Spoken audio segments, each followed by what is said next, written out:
So yeah, I'll kick us off here. But yeah, good afternoon, everyone. Thanks for joining us. We're trying to start this new Lunch and Learn program with the BC DMOA. So hopefully we get some feedback. And if you're not joining this, if you're watching the recording and you like it, still send us a note so we continue to organize these. For those who don't know me, my name is Colin Carson. I'm the chair of the BC DMOA, as well as the CEO of Tourism Prince George. I'm joining you today from Prince George on the traditional territory of the Lheidli First Nation, where I'm privileged to live, work, and play. Want to first just thank off Taya BC for kind of facilitating this and recommending this important topic for DMOs. Just a couple of housekeeping notes. Please use the chat function as we are in the webinar mode. We'll monitor the questions throughout the session and we'll try to get to those at the end of the session. We are also recording this webinar, so we will share it with the BCDMOA membership as well as with Taya BC partners afterwards. And if you have any specific questions or want to learn more, reach out to info@BCDMOA, and Deb is always able to help. Now, it gives me great pleasure to turn over this first set of introductions over to Ben from Better Table. Originally from France, Ben holds an executive MBA and brings over a decade of experience consulting on food sustainability across the food supply chain. His portfolio includes DMOs like Toda, Tourism Richmond, and Discover Surrey. Ben is also the producer of the BC documentary Food Synergy, which explores food waste solutions from farm to table. He has also just been recognized as one of Business Vancouver's 40 Under 40. Also, Ben is the founder and CEO of Better Table, a Vancouver-based company empowering kitchens to boost profits, cut food wastes in half, and achieve net zero emissions. So Ben, thank you so much, and over to you. Thank you so much, Colin, and thank you so much, Ellen, Julia, and Nancy for joining us for our panel today. So before we start, I'd like to acknowledge that I'm connecting today from the ancestral territory of the Musqueam, Squamish, and Tsleil-Waututh Nations, also called Vancouver, BC. As has been mentioned, so Better Table, we help commercial kitchens to boost profits while cutting food waste in half, one table at a time. So usually our clients, they save money, make money, and create impact. On average, just to give you an idea, our clients, they save 2% on food costs within a couple of months.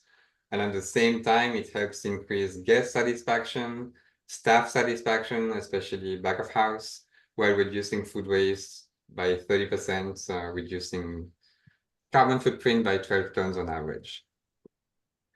Just a few of our clients. We work with hotels a lot, with DMOs, restaurants, any food and beverage operation that sells food on a table, we can help.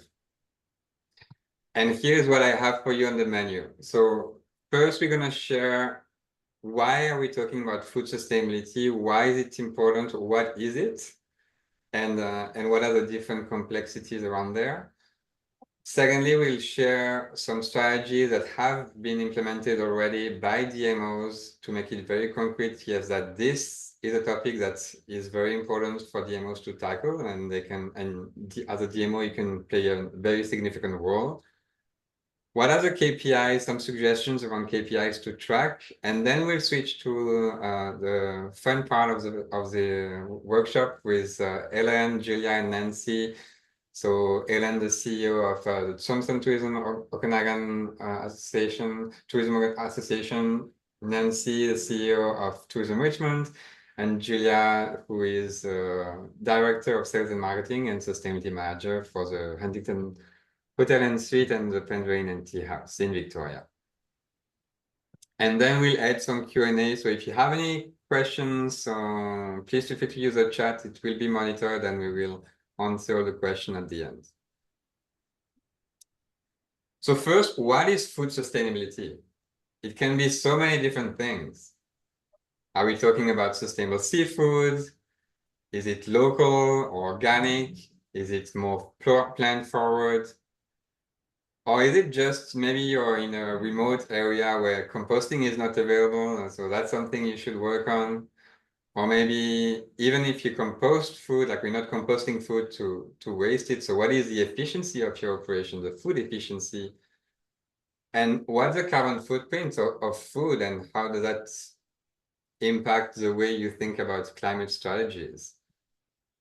So there is no a single answer to that, and it can be very different things. So that's why it's very important when you talk about food sustainability in your storytelling to be very specific. Because if you have, sustainable seafood, but you have a lot of food waste, is that sustainable? Not sure. But if you have, if you don't buy local food, but you are very efficient in your operations, so it's much more complex that you can think about in the first place. And sustainability is really something that is getting top of mind for visitors. In 2024, according to Booking.com, it was 71% of travelers who say they want to leave their places they visit better than when they arrived. And that is really key to attract visitors. But at the same time, it's a huge, like food waste is a significant opportunity for restaurants because on average in BC, it's 7% of food revenues. So that's huge when you think about the profit margin that are extremely low in the industry. And studies have shown that every dollar invested in reducing food waste returns a $7 after three years. And this is just to share with you kind of a breakdown of what's happening when a restaurant is receiving a $100 bill. Then $35 of that on average. Of course, there are differences between operations, but that goes to food cost, the food and beverage cost. And in the end, the pre-tax profit is around $1. So 1% profit margin it's what is being expected by Cisco in North America. And at the same time, there is also a big impact in terms of carbon footprint. Many hotels or DMOs who are sometimes just getting started on their climate strategy and the carbon footprinting, they usually have direct emissions, but it's really key to include indirect emissions because food can represent around 20% of the total carbon footprint of a hotel. So being able to quantify that is extremely important and can really be helping operators to reduce their climate footprint while reducing food costs. Just to give you a little bit of a global and local context. So in 2015, that's when the Sustainable Development Goals were established. There's namely a specific one, SDG 12.3, which is reducing food waste by 50% by 2030. The next year in 2016 in Vancouver, it has been businesses have been required to sort, to compost, which has been a big impact on businesses. And in 2019, it's the first time ever that Canada has drafted a food policy for the country. And this is including, and food waste is a big part of that as well, even if there is also more like local food and being resilient for the country. So here was a little bit about like an overview around food sustainability and why it matters. I'm going to share with you now a few strategies that are implemented by DMOs in BC and across the country. So here, something you can do is to support local food and sustainable dining. In Victoria, there is a great website where you can really focus on exploring sustainable dining options. So that's a great way to identify and to market those restaurants in your destination. Work with the BC Tourism Sustainability Network as well. I'm sure you're familiar with them already, but that is a really great way to combine responsible purchasing, food waste, and sustainable storytelling in the whole experience in the destination. Combine gastronomy and sustainability. This is, for example, what is being done in the destination in Toronto, which is the first Canadian restaurant with a green star, which is a Michelin star. So that's definitely something that is for a certain category of restaurant, but this is something that is getting more and more trendy, and combining gastronomy and sustainability can really be very important to attract eco-conscious diners. Tota in the Okanagan, and Ellen is going to talk about it, is sharing and promoting some trainings around food sustainability on top of the biosphere program that Ellen is going to share more about to make sure that the destination is certified as sustainable as well. Something else you can do is provide some regenerative tourism grants, like is being done at Tourism Richmond, where there is up to $2,000 of funding for different sustainability projects, either sustainability certification programs, or rainbow registered with CGLCC, or like a better table food audit that is available through those programs. So that's a way you can incentivize and also support the implementation of a food audit, which is something here that has been done with Discover Surrey. So for those who are not familiar with what a food audit here is, think about it like the same way you would work on energy efficiency, you would focus on food efficiency. And this is a little bit about the process of how it works in 6 steps. First, you struggle with food costs. Like, it's expensive right now to buy food as a restaurant. Then second, you train your teams online before the food audit, which is kind of the equivalent of food safe, but for food efficiency. Then you conduct an audit on site. So we come on site for 1 to 3 days, conduct some in-depth interviews with key leaders, and then you keep tracking food waste for a week with our support to eventually receive a custom report. And the result on average is you save 2% on your food costs, and you know the carbon footprint of the food and of food waste. Something else you can do is you can support the creation of a blog post around creative cooking. Here is Chef O'Neill at the Pendray, who has doing some amazing creative recipes with this sustainable cashew delights. And maybe Julia can share more about this later. Also, increase visibility of what can be done, because sometimes many hotels, they don't know, for example, that they can donate or even sell surplus food from the buffet. So this is also a very powerful technique. Even if you are not the one doing it as a DMO, you can share this information to make sure that this is being understood by your members. Something else that can be done is to identify food donation partners, because sometimes it can be complicated for hotels and restaurants to know who to talk to depending on the size of the operation. So here it's GW Marriott in Vancouver, who are saving more than 5,000 meals per year. And collaborate with food rescue partners.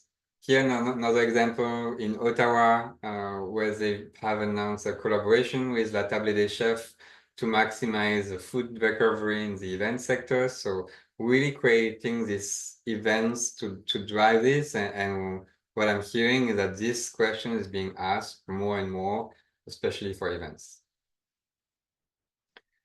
And help with food sustainability communication. This is another example for a leader we have the chance to have here with a Pendray, who is sharing some food waste metrics and building that trust with visitors, which is really paying off in terms of accountability and being clear that we are visiting a sustainable property. And also last but not least, it's about sharing your food sustainability story. It's something that really can empower to take action by seeing what can be done. And I don't know if you can see that, but are you still seeing the screen? Are you seeing my whole screen? Yeah, we can see it. Okay. Can you see the trailer? It's really hard to read about climate. Yeah, okay, I'm just gonna put this. It's really hard to read about climate change all the time and not feel really discouraged. Wildfires, rising sea levels, flooding. What can we do individually? There is so much food produced that ends up in landfill that we are having a direct impact on our climate. It does not make sense that we are not connecting these dots. The amount of food waste in Canada is estimated to be something on the order of $49 billion a year. Over a third of the food that we produce never gets eaten. We actually waste more food than we consume. And this is a really simple solution that everyone can participate in.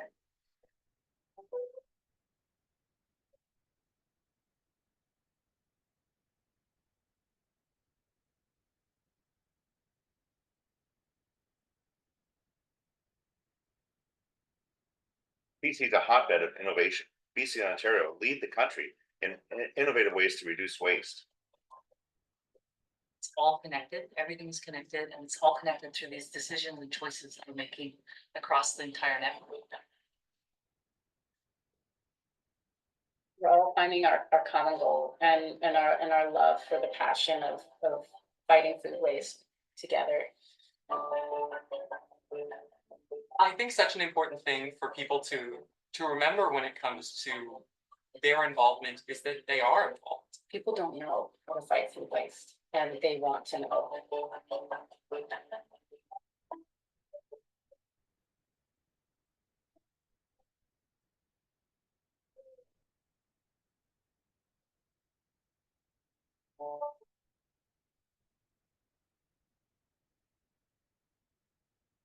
Okay, so this is just an example of different change makers in BC who will be featured. The documentary is called Food Synergy, and it's going to be premiere next week on November 12th at the Cinematheque in Vancouver.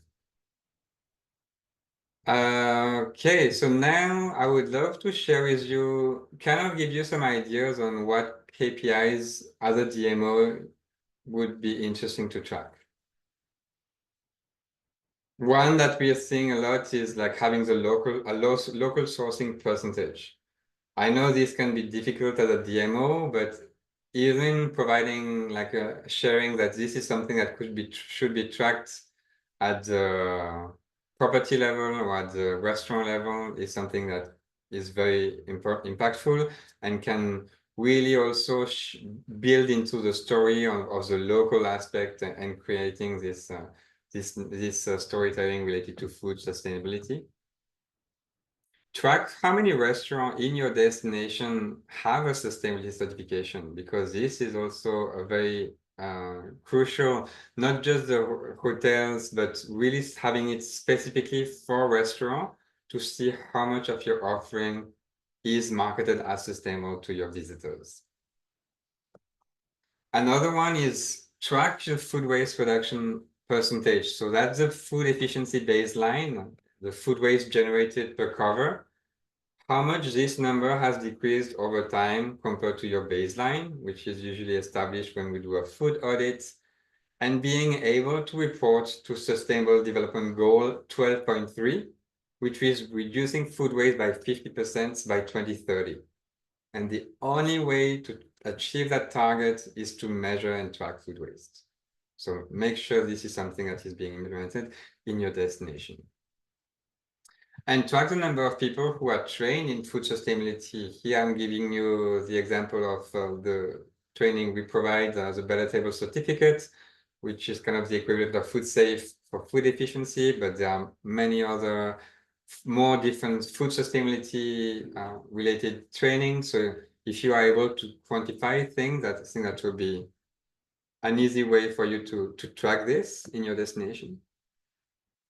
And last, so this is a more complex one, but I just wanted to bring it up because I know many of you are tracking your carbon footprint or working towards having your carbon footprint.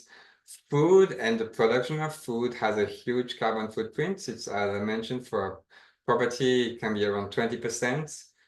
And it depends on different factors. How much food waste is being generated will impact that. How much local food do you buy will impact that. and how much plant-based food do you buy will impact that.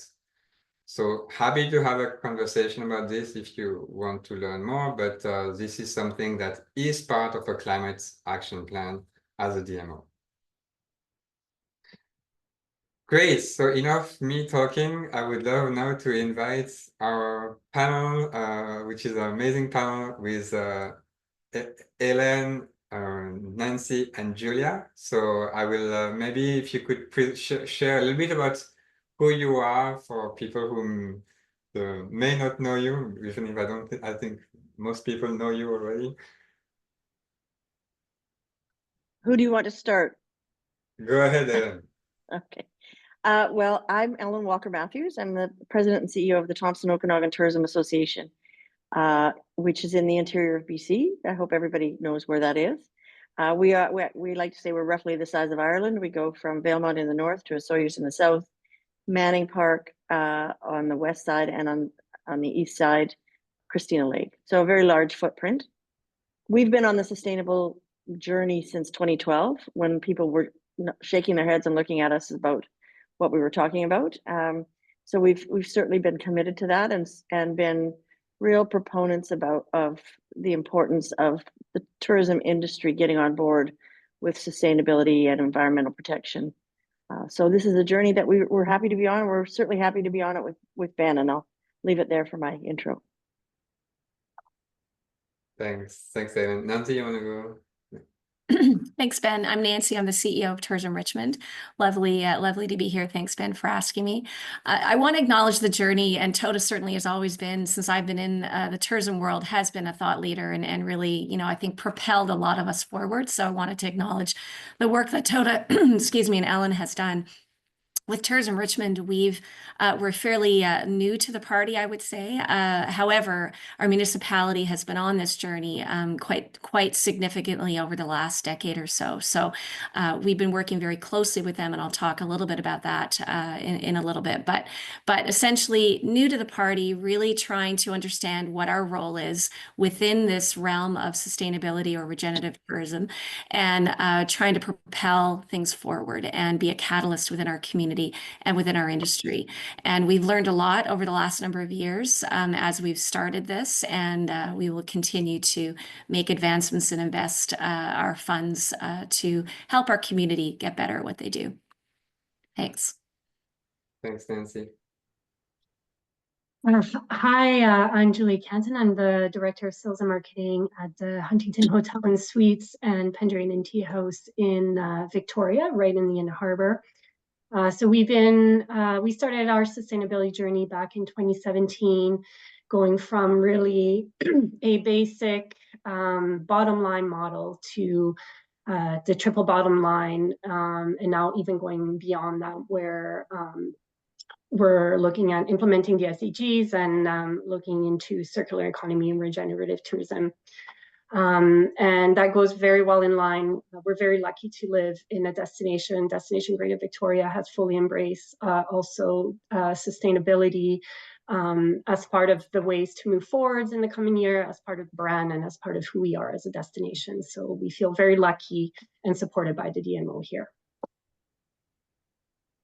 Thank you so much, Julia and all of you. Maybe I'd like to start by asking what is the main work you're doing right now related to regenerative tourism, specifically related to food? And I think I have just maybe one slide per person. So if you maybe want to start, Nancy, I have the first slide for you. Yeah, thanks. This is a summary, and I won't go through it all in detail. Ben, you can send this out afterwards, but it gives you, I guess, a snapshot of where we are on our regenerative tourism journey. And we had to engage with all of the levels within our community and within our board and within our municipality. And that's the pyramid, making sure that everybody understood why we were moving forward with regenerative tourism. And of course, food sustainability and food waste. Ben has done a phenomenal job as he's been out there in this market, really trying to give us the understanding of why food waste is such an issue and the impact that it makes on the environment. So food waste is part of everything that we're doing here and working with our particular stakeholders to ensure that they're aware of that, and then what the channels are, opportunities to positively impact. The three pillars that we have within our regenerative tourism strategy are community building, customer engagement, and then organizational sustainability within our own group. So we really try to do all of our programming and all of the particular tactics around regen tourism aligned with those three pillars. And of course, food sustainability is definitely one of them. Ben is actually part of our advisory committee within Richmond. We're very fortunate to have him on that group. He's been a great proponent for advancing food waste and the awareness of and programming of Forward. And we work with him on a number of different initiatives, trying to sign up one of our stakeholders right now, actually, to the Better Table group. Another one of our hotels, the Vancouver Marriott, they currently are working with, I think you mentioned Ottawa does Les Clefs Table Clef, sorry, French not good. Ottawa Tourism, one of our Marriott partners, is doing that as well, and working with Vancouver food runners and putting the food waste right back in our community in Richmond. So a lot of people are recognizing the importance of the food wastage, and many right now are putting their money where their mouth is. And I'll just acknowledge that from a DMO standpoint, Ben, we are not the owners of the food. We certainly aren't the people who are going to make it happen, but we can be a catalyst that can help connect some of those stakeholders, some of our businesses, with people like yourself to actually create those ownable solutions that will benefit all of us. Thanks. Thank you, Nancy. That was extremely helpful. And then I give the floor to Ellen. And if you could also maybe share your thoughts on the role of DMO, like what is the role of a DMO as was suggested by Nancy to make this happen? Yeah, well, thanks, Ben. So first of all, just a little bit on how our approach has been through the Biosphere program. I think Julia mentioned that, Greater Tourism Victoria is also a member. We became a gold Biosphere committed certified region, in 2017, and we've remained that every year. It's a renewable yearly, so you're constantly adjusting and changing, which is fantastic. And then from that, we created the Biosphere Commitment Program for our communities and our stakeholders to come in and be part of. And what we've seen since that time is that people started on the commitment program because it's bite-sized pieces. They could educate themselves on what things they could do. It was a roadmap to get better and better at sustainability and regenerative tourism. And now we're seeing them wanting to be certified. So we're seeing more of our businesses actually taking that next step to be certified. And I want to recognize that Better Table has been a valuable partner of that program. And we put all of the people that are in the commitment program through that have a food product through, Ben's work and certification through Better Table. So definitely a great partnership there. I think in terms of, so we're a regional DMO, and maybe it's a little bit different than a community DMO. I understand completely what Nancy's saying, that, we don't own it at all. But I think our role as the regional DMO has certainly been to be the leader, to bring the information worldwide to our constituents, to our communities, and to our stakeholders, and to make sure that we are not following the world, but leading the world. I think British Columbia has always been known for that, and I think our responsibility to educate and inform, and then certainly to bring programs like yours, Ben, to the constituents. And I think that's been our goal since we started this journey, to make sure that they are very understanding of what's happening and their role in it and their responsibility in it. And I think if we're going to continue to have tourism welcomed in our communities and welcomed in our province, we have to be seen as leaders and really feeling responsible for the betterment of the places that we invite tourists to make sure our residents buy into that. Love that. Thank you so much, Ellen. I think it's definitely something that more and more visitors are looking at when they choose a destination. And last but not least, and then we'll go more into some discussions, but we have someone who has been a leader already and who will share their journey. Julia, the floor is yours. Thank you, Ben. So for us, food waste was one of our key goals. Ben, you shared those numbers. They're pretty impressive of how much food waste has an impact on carbon emissions and everything. We're a property that has 2 hotels on site. One of them, being a hot buffet breakfast that is complimentary to our guests. And with having a buffet, especially when it's free, there tends to be more waste coming to that. And then the other one is our Pendry Tea House, where we offer breakfast and afternoon tea. So in partnership with Ben, we actually did a food audit back in June for Hunter's Restaurant and in December for Pendry Tea House. And I just really wanted to share kind of the results that came out of it because it is very impactful. So for our buffet breakfast restaurant, we started with 134 grams per cover. And one as our baseline, and then through a series of different approaches and different actions, we were able to decrease it within a year to 69 grams per cover. So that is almost a 50% reduction that we were able to do.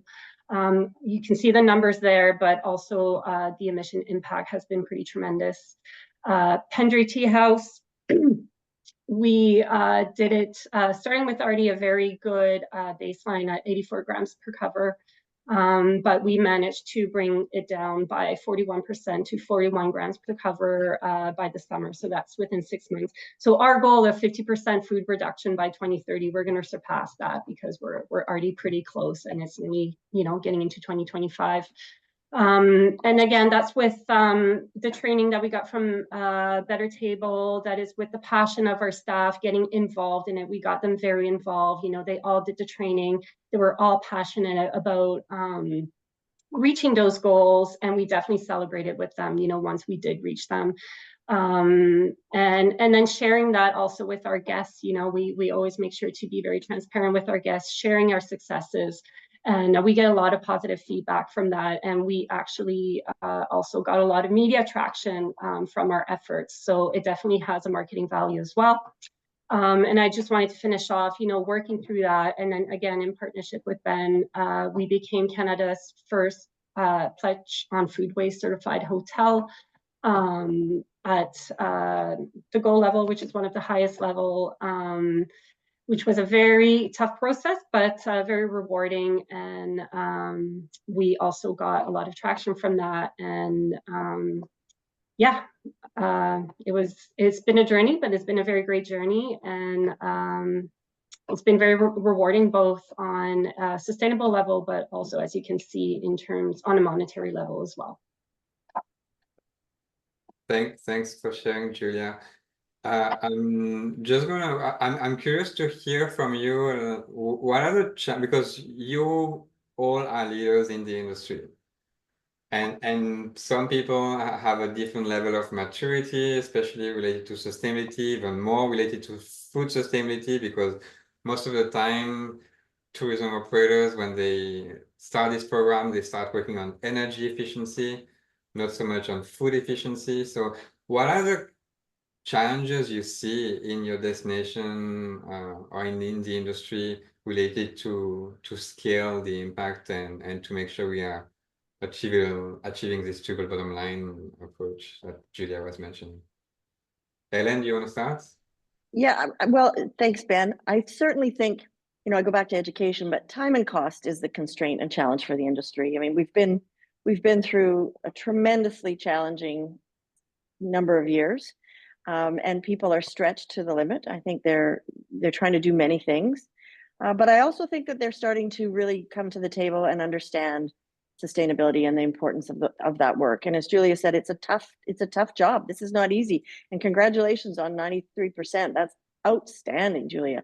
But it came at a cost of time, for sure, outside of money, and people time costs money. So I think those are some of the big ones. Regulation and policy around repurposing food is still a challenge that we all have to come forward and talk to our governments, our municipalities, our provincial regulators, so that food can be better repurposed and it becomes easier for businesses to make those changes.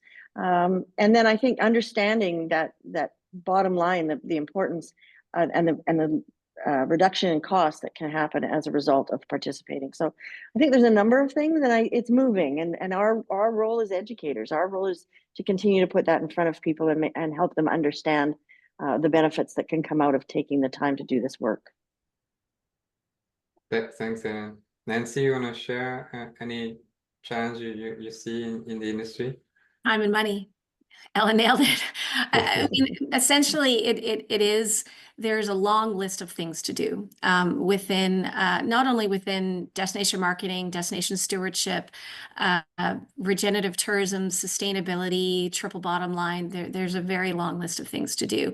And the prioritization of those things, including something as real and as impactful as food sustainability and food wastage, is sometimes difficult for some business to get over. But as Ellen said, I really think there's a momentum here that we're all feeling within our industry. And one of the really positive things that's coming, I think, is this commitment, and the commitment has to be from the top down in any organization about sustainability, and changing of KPIs and looking at different KPIs, I think, is one of the things that we have to look at as organizations and as businesses as we move into whatever the next phase of this climate change scenarios that we're in, because we're in it and it's not going away. I think that the challenge from a DMO perspective, again, is that long list of to-dos and how you assign investment, how you assign resources, and what is going to be the most beneficial in the quickest possible way to the businesses that you work with in your own community. That is really the biggest challenge. The way to overcome that challenge that we've found in Richmond is talking to our community, and not only and especially around the city perspective, because they have a huge amount of resources invested in sustainability, and really tucking under what they've been doing and being aligned with what they've been doing in our lane has really been beneficial for us in Richmond. So we have conversations, we engage with them in the early part of the strategy development, and now they sit on our advisory committee as well. So I think that there's a number of different ways you can approach it, but I think you've got to prioritize, and prioritizing will be the way that you will get to success quicker. And the way to prioritize is talk to the community. Well said, Nancy. Great insight there. Julia, what are your perspectives here in terms of the challenges and maybe you like working directly in implementing such programs? How do you see the impact and the time required and the capital required related to food efficiency initiatives versus energy efficiency initiatives? If you can share some thoughts around that. Yeah, thanks, Ben. Well, I think both Ellen and Nancy said it right. Like, time and money is the biggest challenge for, like, for us. That was one of our goals, but even with that, it did take a lot of time to go through, and it did take some investment for it. It is, and we believe, and we've proven it, that it is completely worth it. But I understand that, maybe other restaurants or other entities, especially, when you see that the percentage, the profit is 1%, for restaurant, they may just not see the value of it because of their limitations. It is definitely there, but I think communicating that to them is key, and then showing them, kind of that's what you get out of it, if you do invest it, because it is worth it.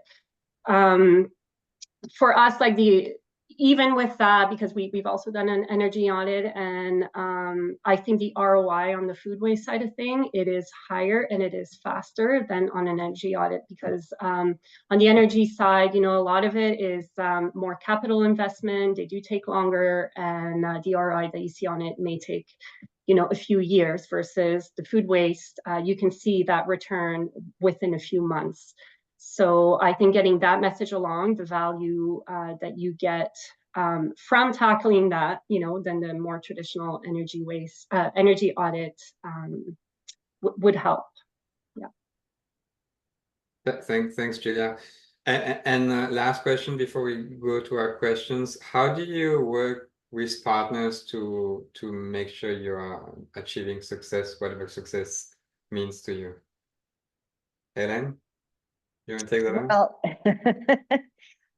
I think our commitment program has been our biggest way of working with our stakeholders and our partners in achieving success, but certainly our relationship with those that are delivering. So Better Table is bringing to the table their programs for our partners, making sure that we have a very robust commitment program that people can get involved with. So whether it's food waste, our energy work that we're doing with Fortis, the work that we do with Go2HR around human resources, those are all very important partnerships that enable us to bring the commitment program and bring those important pieces to our stakeholders.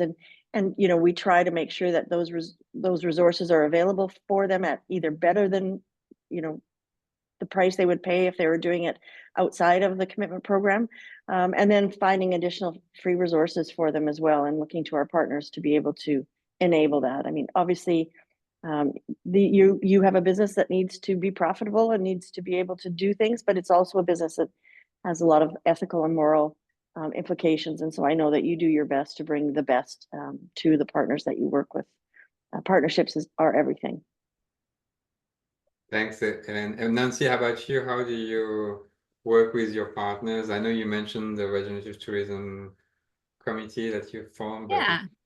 Yeah, we've struck the committee, which you've been kind enough to sit on with us and help direct the moving forward of the things that we're doing, and the tactics that we've employed, or I guess not tactics, the programs that we've launched as a result of the strategy, and then the pillars, and then everything else has really been as a result of those conversations. And much of it does, unfortunately or fortunately, does come down to funding. And Ellen mentioned that a little bit. We have businesses that are completely stretched to the limit on every side, whether it's your restaurant or even hotel with labor force issues. They're stretched, and if we can play a small part in helping to bridge some gaps that maybe they couldn't do, or maybe this will be the incentive to help them get there. That is really a very important role that I think that we can play within this world of sustainability or regenerative tourism. And I think that the partnership aspect and that communication with our partners within the tourism industry in Richmond and beyond, that education factor is critical. We had to get educated first too, which was very interesting for us, I think, as the team, to understand again what our role can be. But the funding cannot go unnoticed as an opportunity for you to really show value to your stakeholders and to your members within your own community. Thanks, Nancy. Julia? Well, yeah, partnership, partnership is everything. We wouldn't be here, with those results without, Better Table. You helped us, educate us and grow.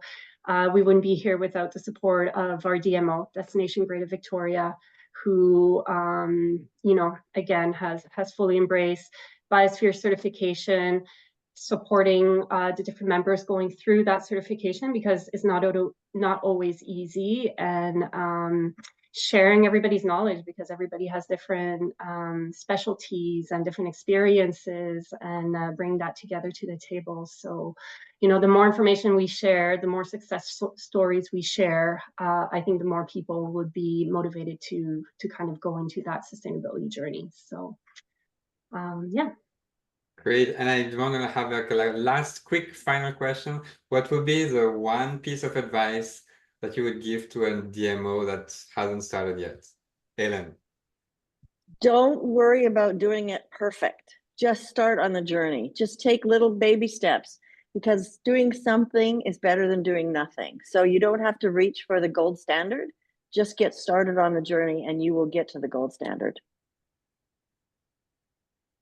Thanks. Nancy?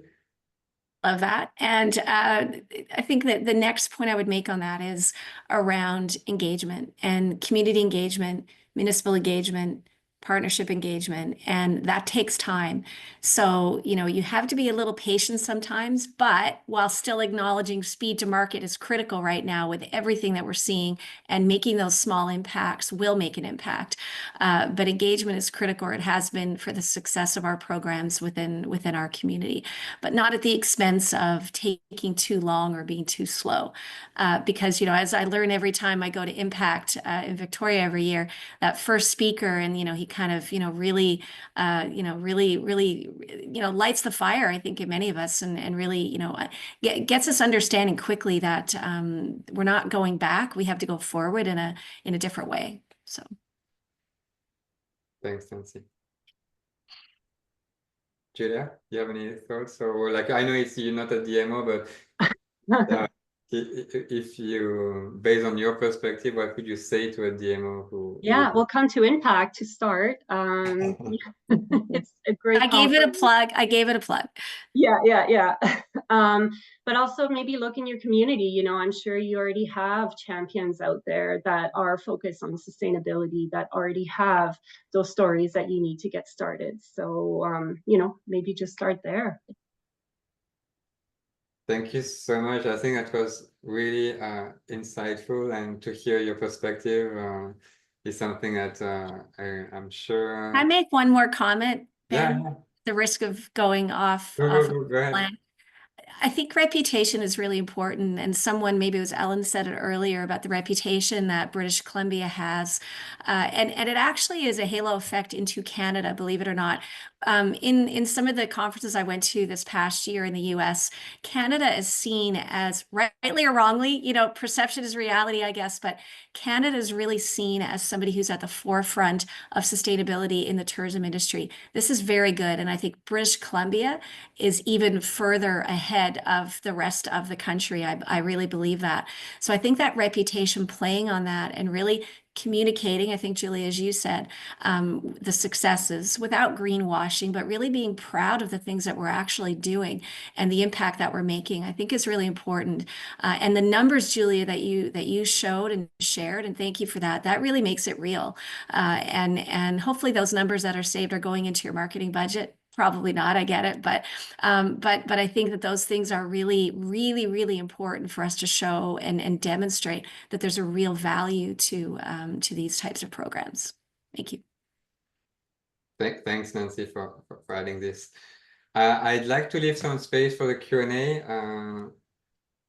I'm seeing some questions. So how do those not in Vancouver watch Food Synergy? So it will be eventually available online, but the best way is to look at foodsynergymovie.ca and to stay informed about when this will be available online, but it will be available online. And I have another question. Understanding all the work behind reducing food organic waste, how much of a concern is there towards reduction of plastic footprints? Plastic waste is also definitely another big issue in the industry, and we've seen some great progress being done already by some properties, and I think there was even some regulations who were at some points putting in place. And I'm not trying to discount the plastic waste reduction. I think it's extremely important to work on reducing single-use plastics. However, I'm just referring to the carbon footprint of plastic waste versus the carbon footprint of food waste. And the carbon footprint of food waste is 8 to 10% of total CO2 emissions in the world. It's like the carbon footprint of food waste, it's 4 times the carbon footprint of the aviation industry. So yes, reducing plastic waste is extremely important, but if you really want to focus on maximizing the impact you want to have while reducing your costs, I think working on food efficiency is more impactful and has a quicker return in the short term than compared to plastic waste. But then you also have eco-friendly soaps if you are a hotel. Yes, having eco-friendly soaps is important. but it's gonna be costing you more, and so it's always these trade-offs when you're talking about time and money. So I hope that answered the questions. I don't know if you have anything else to share on those questions. I think many municipalities around the province have actually already gone to that that level. Richmond, we have banning of single-use plastics. That's great. But Ben, I like your additional commentary about what's going to be the most impactful. But I do say that, on the other side of that, any advancements are good, I think, at this point in time. And I think we need to do all of them without sounding too daunting. But I think we're in a really interesting space right now, I would say. Yeah, and Nancy, I couldn't agree more. We have to do all of them.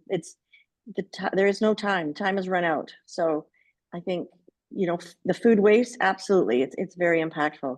But the plastics need to be addressed. And I think a lot of us, to your point, Nancy, in the municipalities and in the regions, people are taking it seriously, and we need to take it seriously because it's a big issue.